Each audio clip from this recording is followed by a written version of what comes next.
Welcome back. This is the Early Bird Special right here on KGEO Sports Talk, 101.1 FM, 12:30 a.m. And we got to talk a little entertainment because all of the summer's biggest movie trailers got dropped over the weekend. And who better to talk about that than our friends over at KGET, or our friend over at KGET, Mr. Rick Bentley. Well, there's probably a lot of people better than me. But wow, no, nobody's better than you, sir. You're the only one you can afford. I'm the only one you can afford. Well, so. That's also true too. But we have a budget here at AGM, sir. We do. Exactly. Sir, good to see you. It's nice to know that you pay me the same as Ralph. Right? That's the great thing. That's the great thing. Yeah. It's the same rate across the board, everybody. Don't worry about it. And I think it's also interesting, there's been obviously we're discussing the Super Bowl now. Yes. And you're going to see a lot of the commercials during the Super Bowl that are going to be aimed at these big movies. I'm glad you brought that up because I think, are we going to be talking to that Super Bowl ad expert, I believe, next week about that exact topic and how these things have changed and how the ads are all just geared towards specific people. Honestly, I think that's one of the biggest polls of the Super Bowl these days is just everybody wants to see what ads or trailers get dropped during it. Well, I think there's a combination. Now, there are people who are going to watch the Super Bowl who are sports fans. Yes. That's a given. Yeah. But I also feel like between the musical performances and the commercials that have been hyped up, even there's even a special beforehand. The greatest Super Bowl commercials of all time. I mean, we're talking about commercial stuff to sell you stuff, and that's become programming. And so that's the between the commercials and the musical performances, they're reaching an audience that probably could care less about. And from this to me, and I'm just going on the record right now, it's lining up to be one of the most boring Super Bowls I've ever seen. Really? I have no interest in these two teams. True. I feel like the Patriots are the weakest team to make a Super Bowl that I've ever seen. And I've been around There's a lot of argument about that, though. There's a lot of people saying that right now. Well, and they only, in the 10-point game yesterday, I think was the third lowest in NFL history to ever make it to a Super Bowl. Yeah. So, and we could go on, but we want to talk. But you showed it. You showed it. There's not a lot of interest in this matchup. No. And honestly, does that mean, though, that you think more people or less people are going to be watching than usual? Because, I mean, we've had this conversation that it seems like the NFL could even be headed towards pay-per-view. Oh, I know it's going there. I mean, that's a given. If that is the case, obviously the Super Bowl will most likely be their biggest draw and their biggest, the biggest game you have to pay for, the most money. Right. So is this just a cocktail of disaster for the NFL, you think?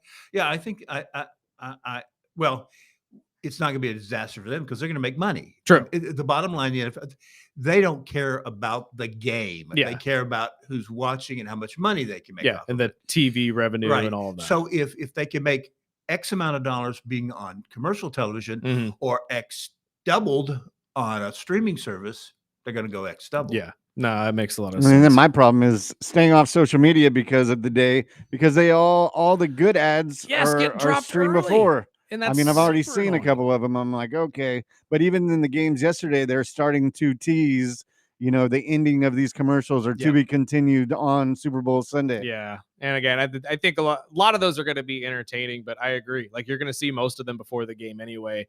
Yeah. And that's just a big letdown for me because that is one of the most entertaining parts of the game. Yeah, I have always enjoyed it. It's one of the few times when I'm watching football, I do not wander away during the commercials. Right. And it's the one time I think everybody's actually excited to see a commercial is during the Super Bowl. Right. So, and they've done a good job of giving us some really great commercials. Yes. And so I applaud them for that. As long as we get the obligatory Doritos commercial, I don't care. That one's always the best one. Or the Budweiser. Yeah. Budweiser with the Clyde. And I look forward to the movie trailers. Yeah, that's true. And let's get into those movie trailers because you saw a couple of them this weekend. Yeah. Including He-Man and a lot of these that are coming out. But maybe we should start with He-Man just simply because it's the most surprising. Yes. I mean, the previous He-Man movie was so camp and so awful. I was a child. I grew up. I loved that movie, but I was a child. I was a big Masters of the Universe fan. Look, brother, I was a huge fan of the Spawn movie growing up too, but you go back and watch it now and it is god awful. Yeah, I've never and I was a child and I wet my pants, but I don't like that anymore. So yeah, Dolph Lundgren in the Masters of the Universe movie was pretty bad. So, but with this resurgence of a lot of 80s pop culture in these movies, because you're seeing He-Man, Street Fighters coming out, and that looks fantastic. Yep. I mean, I personally enjoy that they're not taking themselves too seriously, while still giving the fan a little seriousness, and you can believe this is what, you know, the product actually wanted to be as a movie. Well, I think Marvel has set that stage for everybody. Yes. That you can take a comic book and make it into a great piece of film.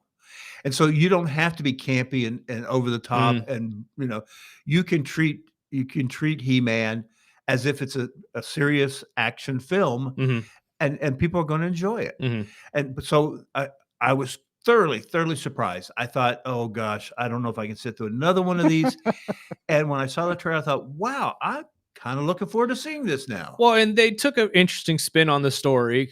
For people who haven't seen the trailer, it seems that Adam has been sent away to a modern society, essentially like here, as if he was living in New York, but he knows he's from the world he's from, and then he finds some way to find his sword. That sword gets him back to the world where he belongs, and then we get He-Man, him actually becoming He-Man, and like the Barbie movie. Yeah, essentially. And the probably most accurate depiction of Skeletor I've ever seen in my life. Yep. We all know it's Jared Leto. I'm very, very worried about what this voice is going to sound like, though. I'm not going to lie. No, you never know with Jared Leto what he's going to do, and that could be the kiss of death for it. But that's what I was gonna say. Do we need a high-pitched Skeletor voice like the cartoon? Does it have to be like that in order for it to be good? No. Not to you. The laugh has to. The laugh has to be a little bit. Yeah, but the rest of it, I think if we're going to go with what looks like a more grounded version of it, then I hope the voice is pulled down a little bit. It can still have that raspy. That's what I'm worried about, is that we're gonna sit there, he's gonna look badass, no one's gonna hear the voice until the movie comes out, and then the first indication we get is gonna be this high-pitched helium, like does not fit the character at all. Yeah, and there's a reason to worry for that, because the trailer we don't hear him speak. Right. It's almost like, are you hiding that from us, or is it just he didn't need? Seeing him was enough. I think they're hiding that it's Jared Leto in general, because the public has turned so much on him lately, and he's not a very popular person at the moment. Well, he's done it to himself. Yes. Every role he takes on, he Jared Leto's it. Yes. It's got to be, this deep. He ruined the Joker. I'm a big fan, so I don't think so. He's the worst part of Tron Ares. No way. Oh, you don't think so? No way. Yeah. I haven't seen Tron Ares yet. I have not actually watched it. I'm a big fan, though. So I could be. I kept hitting delete. I wanted in Tron Ares. I wanted him deleted. That was a great movie.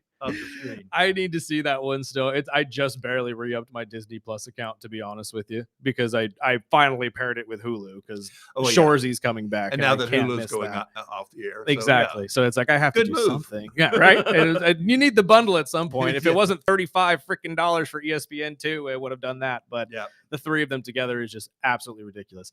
Other movies that got released over the weekend, though, Mario Galaxy is coming. I personally am a huge Mario fan, just solely because I grew up on the video games, but I'm excited to see Yoshi in this now. That entire trailer just made me excited, just solely for that character alone. Yeah, no, I have liked the previous, versions of that franchise. I think it looks great. Another one I'm happy to I get to go see. Sometimes I look at these trailers and go, it's like the Supergirl trailer. I keep looking at that going, oh, am I really going to have to sit through that?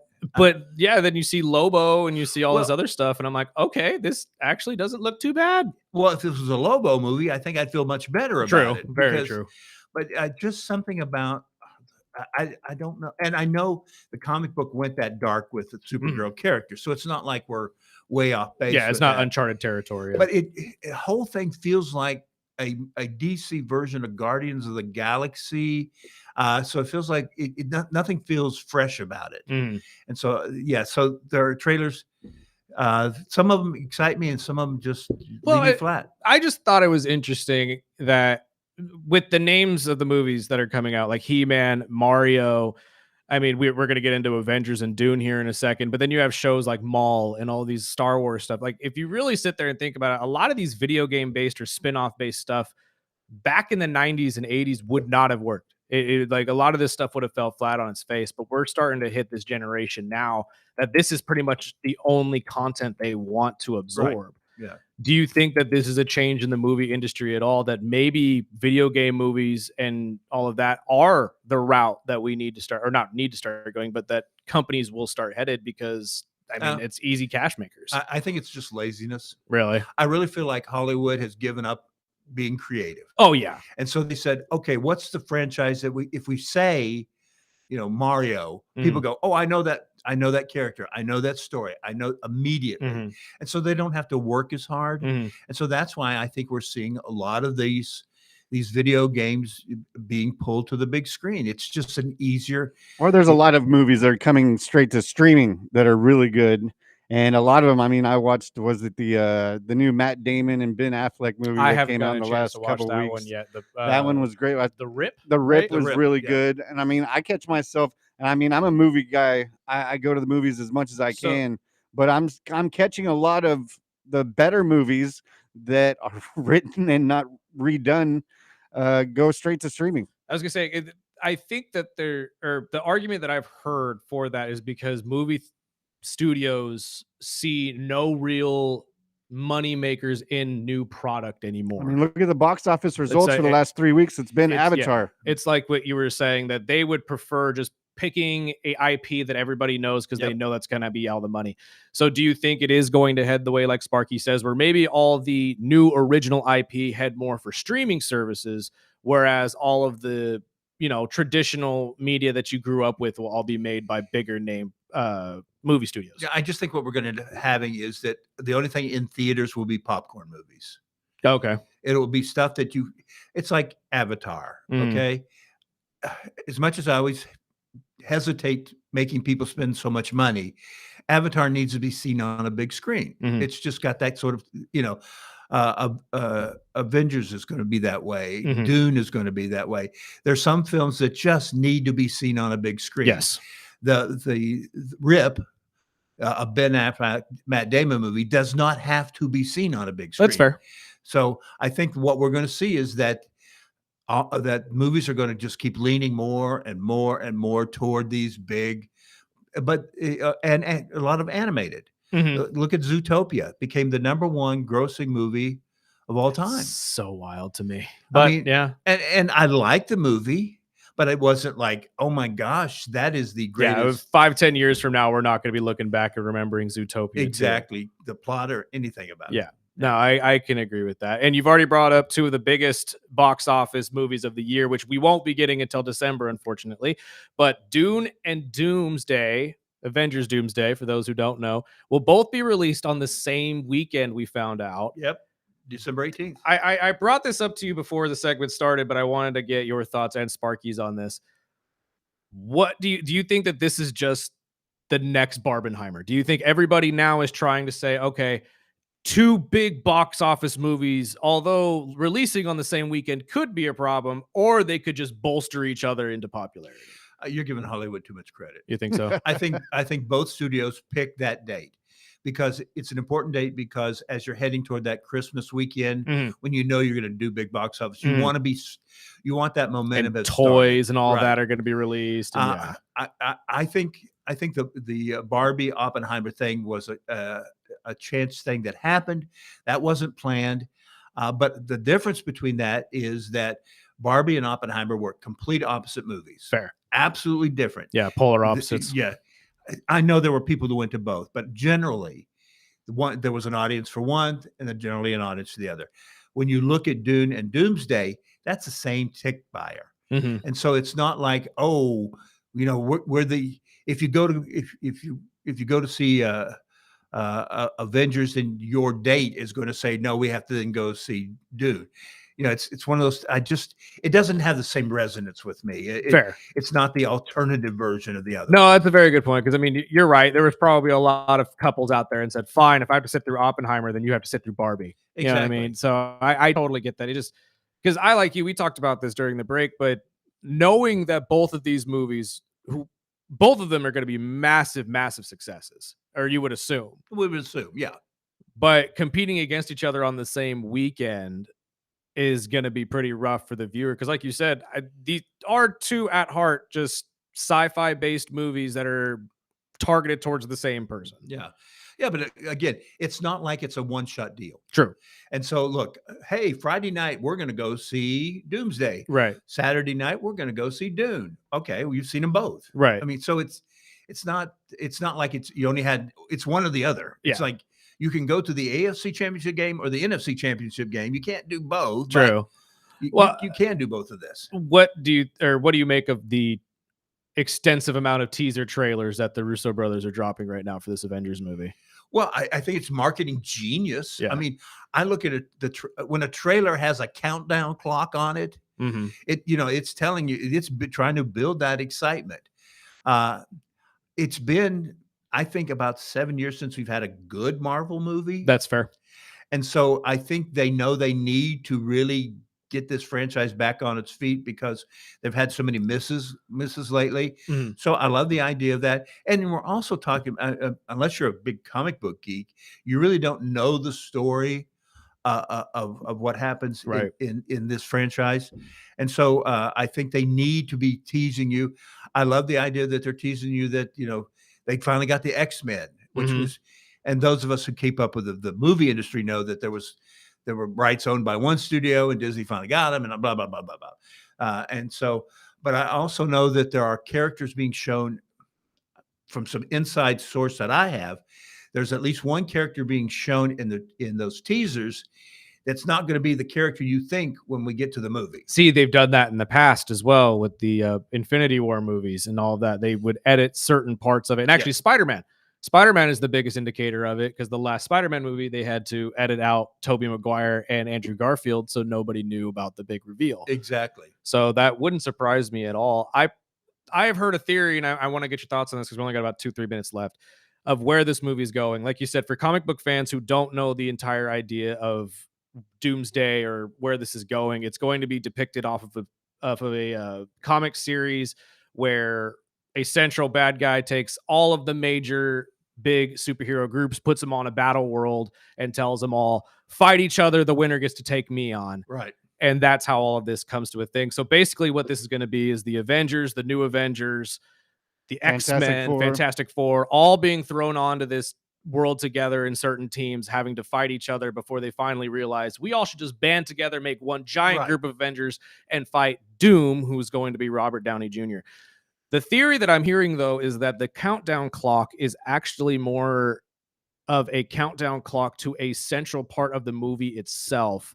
And we're going to be watching all of this through the eyes of Loki, who is now, controlling everything after a Loki series. He's the Chaos Master. Right. Yeah. The only other big question I have about this, and this is for those who aren't big comic book fans, is that after we've been given Robert Downey Jr. as Iron Man, are we going to be able to get over it's suddenly like, well, why is Tony Stark now? And even one trailer, because at some point you thought, well, maybe he's just becoming, playing a different character. No, he's Tony Stark. He's been, yeah. And again, that's another thing from the comic books, right? Because Tony Stark did become, right. Well, because the other theory as well is that they're going to tie off of that this will be a variant of Tony, but the variant that didn't get adopted by the Stark family. Right. That he will be adopted by the Von Dooms instead. Well, and when we have those multiple universes, you could do literally anything you want. You could do anything. That is their get out of jail free card. Last 30 seconds, though. Which movie do you think will do better, Dune or Avengers? Avengers. Yeah, Dune, I think, is for diehards. Are we getting another Dune movie, or is this it? Oh, they'll keep doing them. They're going to keep going? Yeah. Okay. Well, there's plenty of books. That's true. That's absolutely true. That's why I have to ask. But then again, they ruined Star Wars and didn't listen to any of George's books either. So thank God that Kelly's not there anymore. But, sir, thank you so much for your time. We really appreciate it. As always, we will talk to you soon. Let's take a break. We'll get to our other guests on the other side. This is the Early Bird Special right here on KGEO Sports Talk.